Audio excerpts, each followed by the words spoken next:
Terça-feira, você já sabe, é dia de você saber as dicas com vagas de trabalho no nosso quadro Onde está o Emprego? Hoje, Vanessa Casalino também mostra uma pesquisa que revela as dificuldades que afrodescendentes ainda enfrentam no ambiente corporativo. Vamos ver.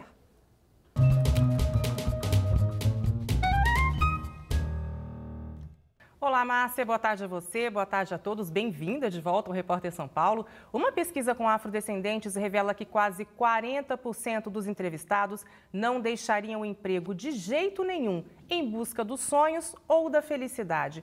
Isso porque, segundo eles, os afrodescendentes têm mais dificuldades para depois voltar ao mercado de trabalho.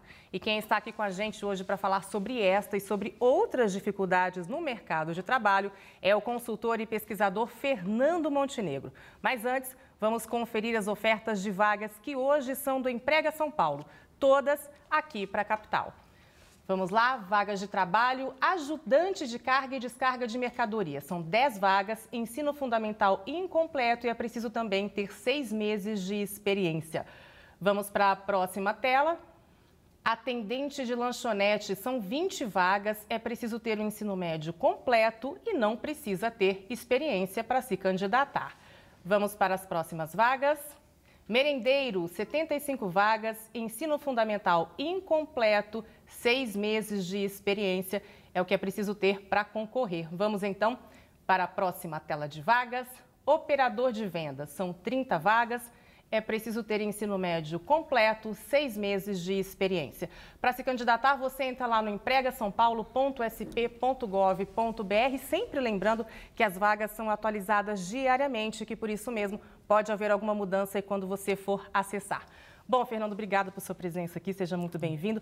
Essa pesquisa revela, né, os afrodescendentes não deixariam o trabalho por medo de não conseguir uma vaga depois. E o que mais? Ainda há muito racismo e preconceito, tanto na seleção quanto no ambiente de trabalho?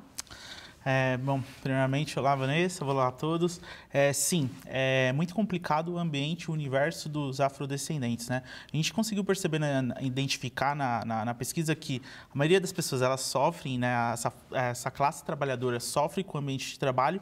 Porém, o racismo, ele potencializa esse sofrimento desse trabalhador. Então, principalmente quando a gente vai falar com pessoas de classe mais baixa, com uma falta de qualificação, uma baixa qualificação, o nível de inglês também é um definidor muito interessante para essas pessoas ascenderem.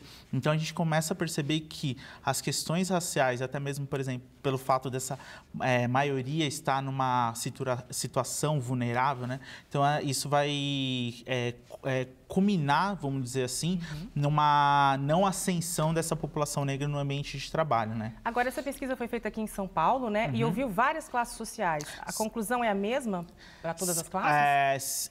Com relação ao racismo, sim. Então, a gente começou a perceber que em níveis mais baixos até os mais altos, nos mais baixos as pessoas elas têm até um certo receio de comentar sobre o racismo, até com um medo inconsciente de se comprometer, mesmo não sendo identificada na pesquisa, né?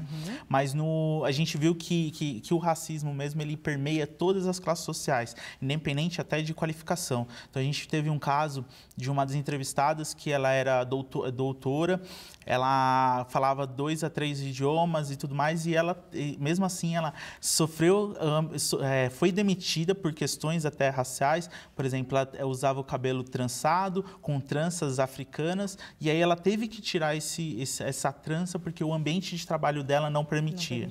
Agora, o que fazer, né? Porque o ambiente de trabalho, o funcionário, né, nós, trabalhadores, não podemos mudar. Mas então, que postura essas pessoas devem ter? O que fazer para tentar superar essas dificuldades? Então, primeiro é o serviço de empatia, né? A gente se conscientizar e entender que o racismo é uma mazela da sociedade. A gente tem uma estrutura brasileira que induz a isso, né? Então, esse serviço de empatia, a gente tentar entender esse universo dos afrodescendentes, por exemplo, questões do cabelo, do cabelo crespo, a naturalização do cabelo. A gente viu que muitas empresas, o dress code das empresas é que você precisa alisar ou raspar o cabelo. Para os homens, né? Raspar o cabelo. Isso, para os homens. Então, ou seja, com isso você anula a estética, a racialidade dessas pessoas. E quais são as consequências? Primeiro, psicológica, porque você está anulando, essa pessoa não consegue ser quem ela é realmente de fato. né? Então isso atrapalha o inconsciente dela, então ela não produz quanto ela poderia produzir e aquela satisfação pessoal com relação à autoestima. Então ela poderia ter uma estima muito maior, né? Produzir muito mais, ter bons resultados. Então os dois lados perdem, tanto o lado do trabalhador quanto o lado empresa, né? Então não tem jeito, né? Acaba que a conscientização acaba tendo que ser mesmo das empresas, porque para o funcionário não tem muito o que fazer, é difícil, né? De fato. Fernando Montenegro, muito obrigada por sua presença aqui. Muito obrigado, eu que agradeço. E é isso, muito obrigado. Márcia, a gente volta na semana que vem.